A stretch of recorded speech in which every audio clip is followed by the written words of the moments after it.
guys, so we are back with our Roman Empire, and we've skipped ahead a couple of years. We looked at Trajan and Hadrian, right, before this. But now I wanted to get us to when the Roman Empire is about to become Christian. We have one emperor to look at before we look at Constantine, who we know is the emperor who turns the Roman Empire into a Christian empire. But right before him comes an emperor named Diocletian. And Diocletian rules from 284 to 305.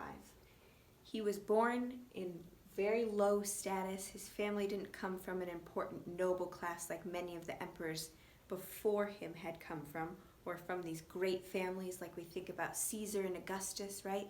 They were those Julio-Claudians and all those people after him. But Diocletian had to kind of rise up through the ranks, through the military, to get to power. And when he became emperor, he appointed a co-emperor for himself, whose name was Maximian. And then he also made two more junior co-emperors. And this became the rule of four. It was a way to help secure and stabilize the empire financially, and the idea that if more people have the power and more people are in charge, that one man can't make all these decisions and have the power and get power hungry, right? So that's something that Diocletian put in place. But also, during his rule, the Roman Empire had always had the center being in Rome, right?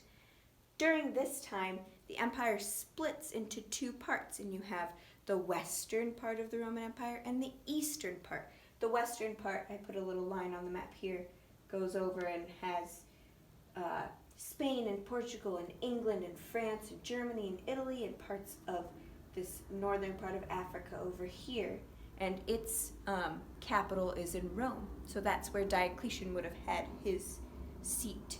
And then the eastern part of the empire, its capital was in Antioch, which is now in modern-day Turkey, and that included Egypt and Greece and all these areas over here. So the empire gets split into two parts because it was massive. It was just so much land. So to have more than one person in charge and more than one set of military and things to look after the empire, they thought would be easier than the one person being in charge of this whole expanse of area that reached all the way from England to Egypt to Turkey, right? But something that Diocletian is known for, he was one of the biggest persecutors of Christians.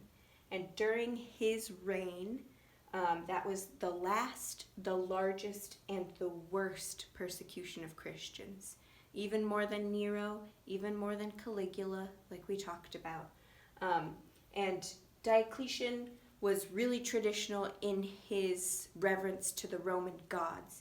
And so in his mind, he wanted to sacrifice these Christians to try to appease the Roman gods and be on their good side so that he could, have the power and the blessings from them as the emperor. But also, he kind of wanted to take the money from their churches and things like that. And so he tore down churches. He was killing the Christians. He made it absolutely illegal. No matter what, you could not be a Christian. And so it's very interesting that then the emperor right after him, there's going to be this shift. So next week we'll talk about how that shift happens, because Constantine, who is that emperor who brings Christianity to the empire, is working with Diocletian at certain points during his reign. And so it's a very interesting moment that happens when this shift occurs. So next week, that's what we'll talk about. If you're interested, you could ask your parents to pull up a map so you can see a little bit closer how big the empire actually was. I just wanted to give you an idea to show you. But if you could look on your computer and see exactly how big it was. You'll get an idea as to why they would have split it up into two parts, okay? And I'll see you next week.